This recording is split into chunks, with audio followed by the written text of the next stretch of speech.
if you take a timeline, a really long timeline throughout history, and recognize that this isn't a new issue, it's an old issue, there's also been people that have been caring about this for a long time.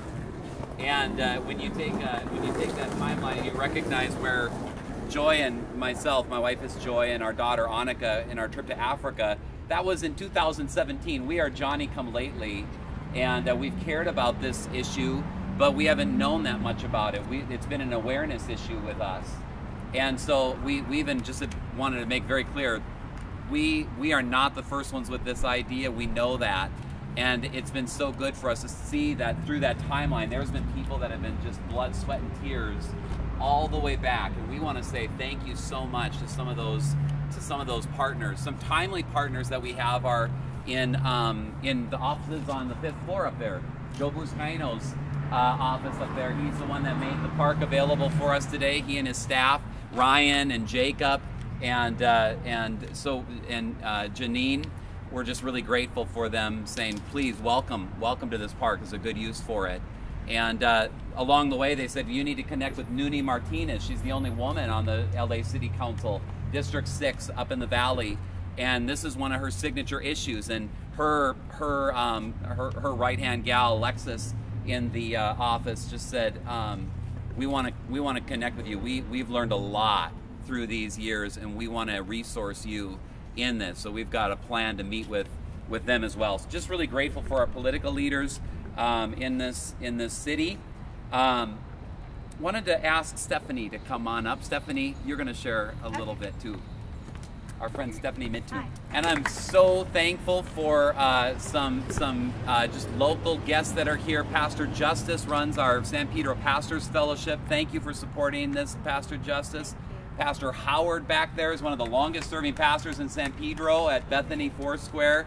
It's either him or Pastor Pedro at First Mexican Baptist, who's the longest serving pastor in San Pedro at this time. Really grateful that you're there. Annette is here, one of the leaders in our city as well. And you do have, can you wave the brochures? Because that sounds really great resource.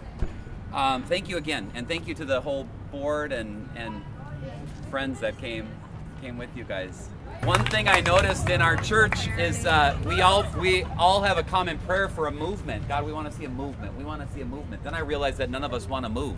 And I thought, how are we going to have a movement if none of us want to move? And so I know that Are You Ready is a really important question.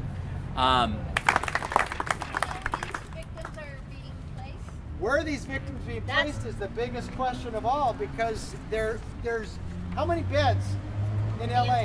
The entire United States. Somebody mentioned the 300,000 children that are at risk, and there's less than 100 beds for minor children in the entire United States. 100 beds in the United States. Two beds per state. Yeah, well, and you would think that based on population, it's just, and I'll talk about that in a few minutes, and tonight, it's just extremely expensive and very long-term to care for victims. And we've been putting lots of money toward law enforcement, and we all stand up and cheer. We should be. It's just not an equality of money that has come for the services that they need. But that's changing in every state as we start to do awareness events. So we're excited about that, but that is the question we are asked all the time from law enforcement. Where do they go? And that's the question we all have to start saying to our lawmakers and asking for those resources for these kids. As we applaud law enforcement, we still have to fight for the services for children. Yeah.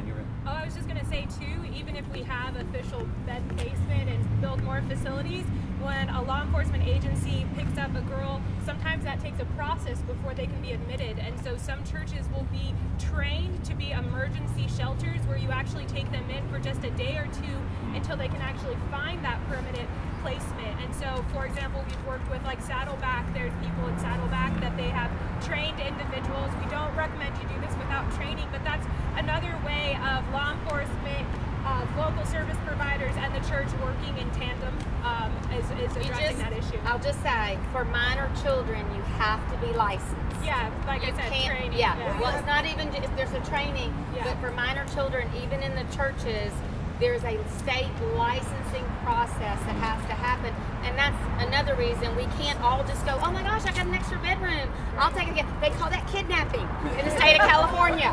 So we don't suggest it, because we all get our hearts broken and think, oh gosh, it's just that easy. And as a mom of daughters, their trauma is so extensive that our kids require sometimes 24-hour, 7-day-a-week care by multiple people. It's a heartbreaking issue, but our kids have been in a criminal world. They have been existing in a criminal world, and their issues are extensive. And so that's just a question we're going to all continue to ask, is what are going to happen to those that are rescued? I didn't know I was going to be as encouraged as I am today. I mean, it's such heavy news, and it does just hit us here, but when I start to see people that I had no idea existed in this world who care deeply, I'm so encouraged. And it's so funny because in the last 2 days I've gotten 3 emails because a newspaper article that was in, and they've said, I'm involved in a group called Fiat. I wonder if I could, and I said, Caitlin's already, oh, you don't need me, Caitlin's going to be there. And that's so true. I'm just grateful for... to kind of say, that actually encouraged me, because I've gotten several people who say, there's this guy named Nathan Hoff who's doing something. I was like, I'm in touch with Nathan. I've gotten people who are working in Thailand emailing me about Nathan. So I think that just goes to show the power of community and connections. Yeah. How important this kind of thing is, and what you guys do in collaborating.